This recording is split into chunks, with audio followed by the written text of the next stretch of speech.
일요일 일정, 특별한 일정은 없고 휴식이죠. 싹 연기처럼 사라져 버렸어요.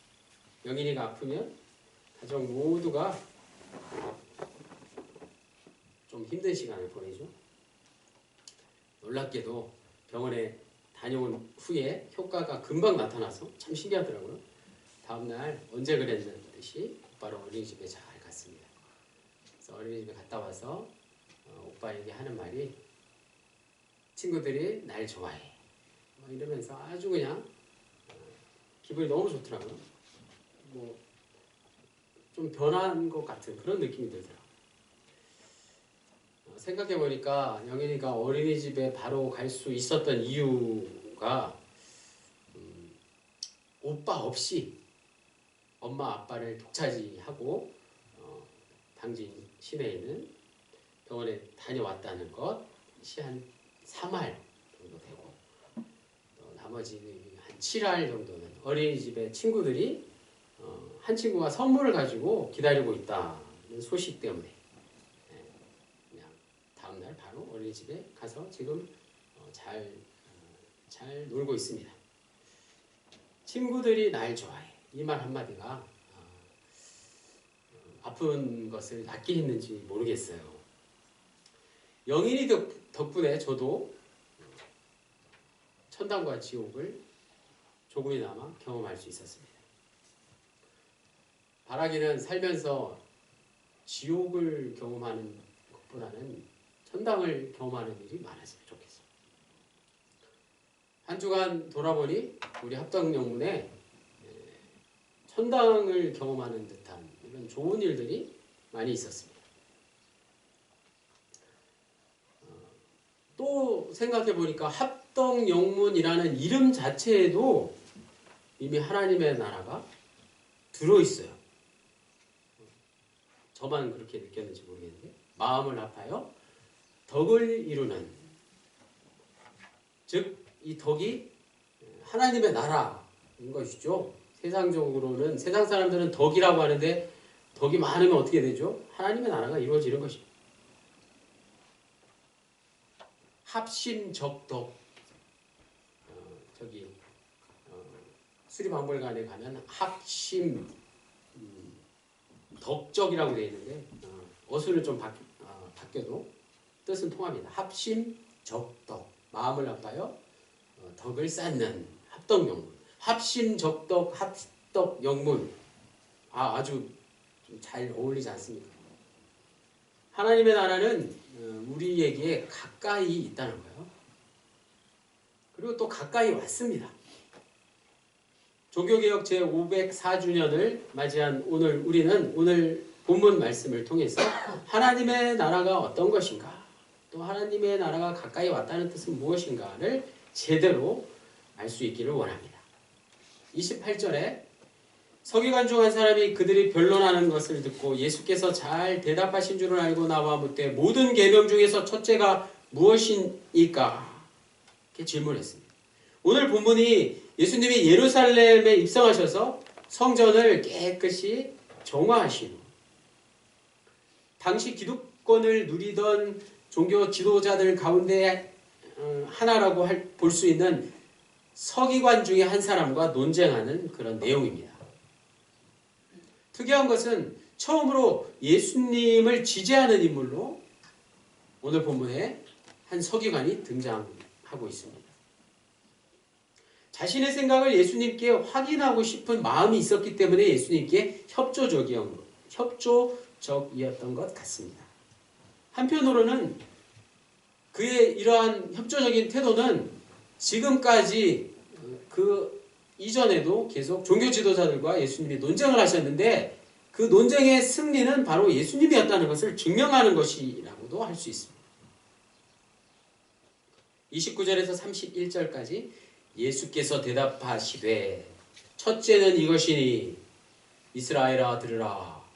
주 너의 주 곧 우리 하나님은 유일한 주시라. 내 마음을 다하고 목숨을 다하고 뜻을 다하고 힘을 다하여 주 너의 하나님을 사랑하라 하신 것이요. 둘째는 이것이니 내 이웃을 내 자신과 같이 사랑하라 하신 것이라. 이보다 더 큰 계명이 없느니라. 아멘. 이 말씀을 오늘 말씀과 같은 병행구인 누가복음 말씀과 또 신명기 말씀을 직접 찾아서 이렇게 대조해 보면 이 항목들이 조금 차이가 있어요. 예수님의 답변은 모두가 구약을 인용한 것이었습니다. 먼저 하나님 사랑에 대한 계명은 히브리어로 쉐마. 들어보셨죠? 쉐마는 들으라 이런 뜻이에요. 그래서 이스라엘 사람들은 날마다 정해진 시간에 쉐마 이렇게 외쳐요. 그리고 주 너의 하나님을 사랑하라. 이걸 암송하죠. 또 이하 계명을 암송합니다. 신명기 6장 4절에서 5절 이스라엘아 들으라. 우리 하나님 여호와는 오직 유일한 여호와시니 너는 마음을 다하고 뜻을 다하고 힘을 다하여 내 하나님 여호와를 사랑하라. 마음, 뜻, 힘 이런 것들이 나와요. 자, 다음으로 이웃사랑에 관한 가르침은 레위기 19장 8절에 원수를 갚지 말며 동포를 원망하지 말며 내 이웃 사랑하기를 내 자신과 같이 사랑하라. 나는 여호와이니라. 이 말씀을 인용한 것입니다. 자, 이 두 가지 말씀을 볼 때 하나님 사랑은 막연하게 느껴집니다. 하나님이 잘 우리에게 보이지도 않고 잘 경험하기가 쉽지만은 않기 때문에 그럴 수 있죠. 그런데 구체적이고 분명한 것은 무엇이죠? 이웃 사랑이죠. 이웃을 사랑하라 라는 말씀은 분명히 똑똑히 들리지 않습니까? 더 나아가서 이웃 사랑하기를 내 자신과 같이 하라는 말씀은 솔직히 실천하기가 불가능한 것처럼 들립니다. 그래서 예수님이 하나님 사랑, 이웃 사랑을 말씀해 주신 핵심은 무엇이냐? 우리가 반드시 지켜야 하는 윤리적인 규범이라기보다 오히려 인간의 한계를 깨닫고 하나님의 은총을 구하라는 게 예수님이 말씀하신 하나님 사랑, 이웃 사랑의 뜻입니다. 32절에서 33절에 서기관이 이르되 선생님이여 옳소이다. 하나님은 한 분이시요 그 외에 다른 이가 없다 하신 말씀이 참이니 또 마음을 다하고 지혜를 다하고 힘을 다하여 하나님을 사랑하는 것과 또 이웃을 자기 자신과 같이 사랑하는 것이 전체로 드리는 모든 번제물과 기타 제물보다 나으니이다. 서기관이 예수님의 말씀을 나름대로 해석해서 한 가지 항목을 추가시켰는데 그것이 바로 무엇이죠? 지혜입니다. 지혜라는 말씀 항목은 율법에 신명기 말씀이나 레위기 말씀이 없었어요. 여기서 지혜는 곧 깨달음이라고 할 수 있겠죠. 다시 말해서 지혜는 무엇이냐? 하나님의 뜻을 바르게 인식할 수 있는 능력인 것이죠. 가장 큰 지혜는 하나님의 말씀을 올바로 깨닫는 것입니다. 지혜의 원천이신 하나님이 인간에게 지혜를 은사로 허락하실 때만 인간은 비로소 지혜로운 사람이 될 수 있다는 뜻입니다. 자, 마지막 34절 예수께서 그가 지혜 있게 대답함을 보시고 이르시되 내가 하나님의 나라에서 멀지 않도다 하시니 그 후에 감히 묻는 자가 없더라. 주의가 조용하다. 하나님의 나라에서 멀지 않도다. 오늘 말씀의 제목과 같은 뜻이죠. 이 말은 칭찬일까요? 아니면 험담일까요? 하나님의 나라에 가까이 왔다라는 말의 의미는 무엇일까요? 그건 우리가 어떻게 하나님의 나라를 경험하느냐에 달려 있습니다. 저는 하나님 나라를 이렇게 경험합니다. 군우님들 중에서 군우님들이 저를 존중해 주시고 저를 사랑해 주실 때, 영인이가 친구들이 자기를 좋아한다는 것을 느꼈을 때와 같은 것이죠. 설교 시작과 함께 한 주간 우리 합동 경험에 하나님 나라를 경험하는 것처럼 좋은 일들이 있었다고 말씀드렸습니다. 우리 한 군우님이 새로운 일을 시작하시는 자리에 저를 불러주신 날이 주간에 있었습니다. 작은 공간에서 함께 성경을 펼치고 하나님의 말씀을 나눈 그 시간이 저에게는 하나님 나라를 경험하는 시간이었습니다. 며칠 후에 마음이 따뜻한 분들의 도움과 손길로 초록물을 공개받아서 장장 2박 3일 동안 김치를 담그면서 비록 많은 분들이 많은 분들을 힘들게 했지만 그 속에서 함께 일하신 분들은 아마도 하나님의 나라를 경험하지 않았나 그렇게 생각합니다. 또 가진 건 별로 없지만 작은 것 하나 서로 함께 나눌 때 우리의 기분이 좋아지죠. 기쁨이 넘칩니다. 마치 천국에 와 있는 느낌입니다. 그게 바로 하나님의 나라를 경험하는 것인 줄 믿습니다. 요한이서 1장 3절에 은혜와 긍휼과 평강이 하나님 아버지와 아버지 아들 예수 그리스도께로부터 진리와 사랑 가운데서 우리와 함께 있으리라. 여기서 우리가 놓치지 말아야 할 가장 중요한 하나님의 나라가 또 있습니다. 우리 모두가 예수 그리스도의 진리와 사랑 가운데서 함께 하는 것입니다. 쉬운 말로 말씀과 기도로 예배의 자리에 함께 하는 것입니다. 담임상아리 사역자로서 가장 큰 기쁨과 보람을 느낄 때가 어느 때일까요?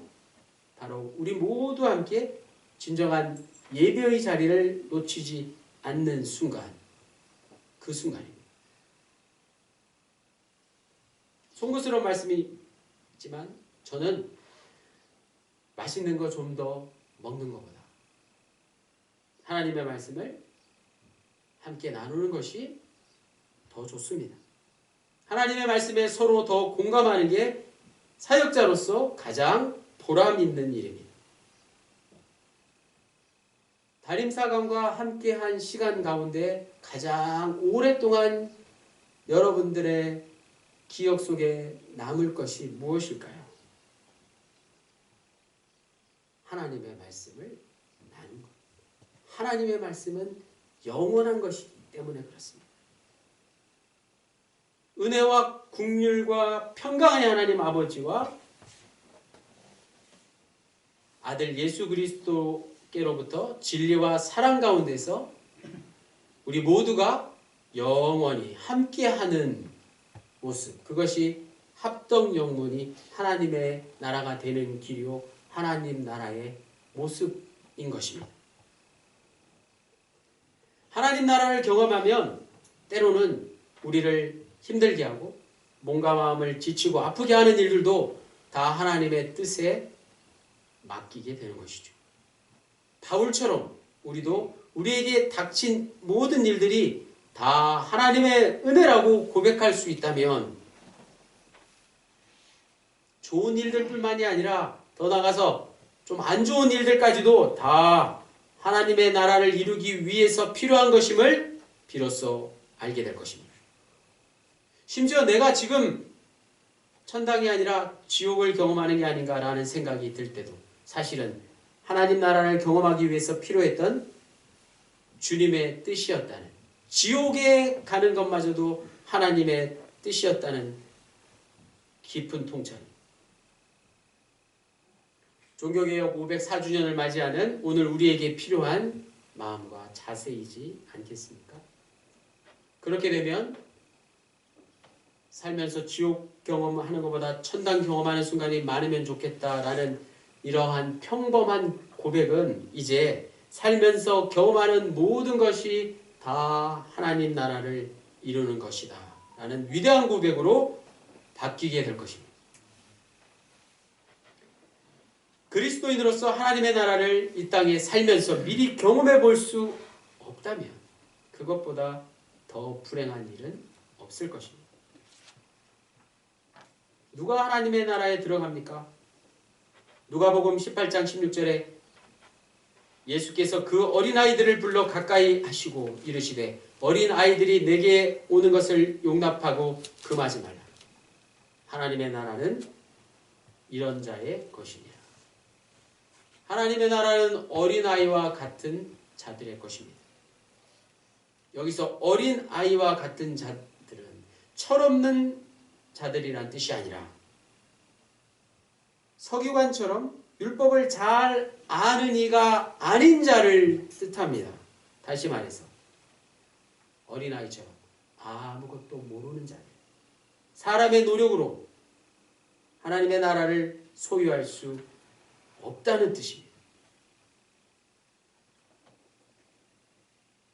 하나님의 나라에 어떻게 하면 들어갑니까? 옆에 계신 분을 사랑하면 하나님의 나라에 들어갑니다. 하지만 누구를 사랑한다는 게 어디 그리 쉬운가요? 다른 사람을 사랑하는 게 왜 그리도 힘들까요? 그게 하나님의 나라에 들어가는 비결임에도 불구하고 말입니다. 다른 사람을 진심으로 사랑하려면 어떻게 해야 할까요? 내가 먼저 예수님을 알고 다른 사람에게도 예수님을 알려야 합니다. 예수님을 아는 것 외에는 다른 방법이 없습니다. 예수님을 아는 것이 바로 사람과 사람이 사랑할 수 있는 유일한 방법입니다. 여기 바리새인의 기도와 세리의 기도가 있습니다. 누가복음 18장 11절에서 12절에 바리새인은 서서 따로 기도하여 이르되 하나님이여 나는 다른 사람들 곧 토색, 불의, 간음하는 자들과 같지 아니하고 저 세리와도 같지 아니함을 감사하나이다. 나는 일해에 2번 금식하고 또 소득의 11조를 드리나이다. 이렇게 하나님께 기도했습니다. 이어서 누가복음 18장 13절에 세리는 멀리 서서 감히 눈을 들어 하늘을 쳐다보지도 못하고 다만 가슴을 치며 이르되 하나님이여 불쌍히 여기소서 나는 죄인이로소이다 하였느니라. 마치 하나님 나라를 예약한 듯한 바리새인의 기도는 하나님 나라의 문턱에서 가까이 온 하나님의 나라로 들어가지 못한 기도였습니다. 하지만 자신을 불쌍히 여겨달라고 기도한 세리, 그에게는 이미 하나님의 나라가 온전히 임한 것입니다. 바리새인은 하나님 나라에 가까이 온 것으로 스스로 착각했습니다.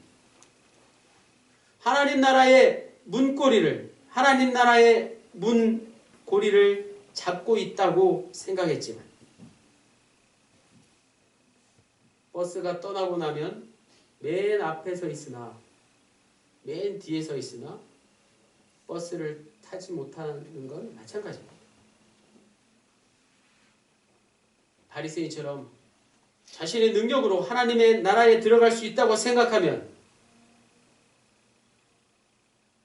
자기 자신뿐만 아니라 다른 사람까지 하나님 나라에 들어가지 못하게 할 수도 있다는 것을 오늘 우리가 알아야 합니다.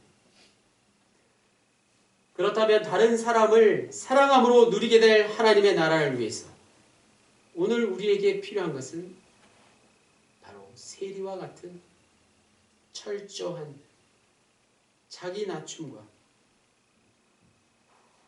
자기 자신은 아무것도 아니라는 고백이 필요합니다. 이런 것이죠. 저는 부족합니다. 저는 아무것도 아닙니다. 심지어 다른 사람을 사랑해야 하나님의 나라에 갈 수 있다고 하는데 저는 다른 사람을 사랑할 줄 모릅니다. 다른 사람을 도저히 사랑할 수 없습니다. 그러니 저를 불쌍히 여겨주십시오. 저를 제발 버리지 마십시오. 다른 사람을 사랑할 수 있게 도와주십시오. 하나님의 나라를 볼 수 있게 도와주십시오. 이러한 세리의 기도, 그것이 하나님 나라에 들어가는 비결이라는 사실.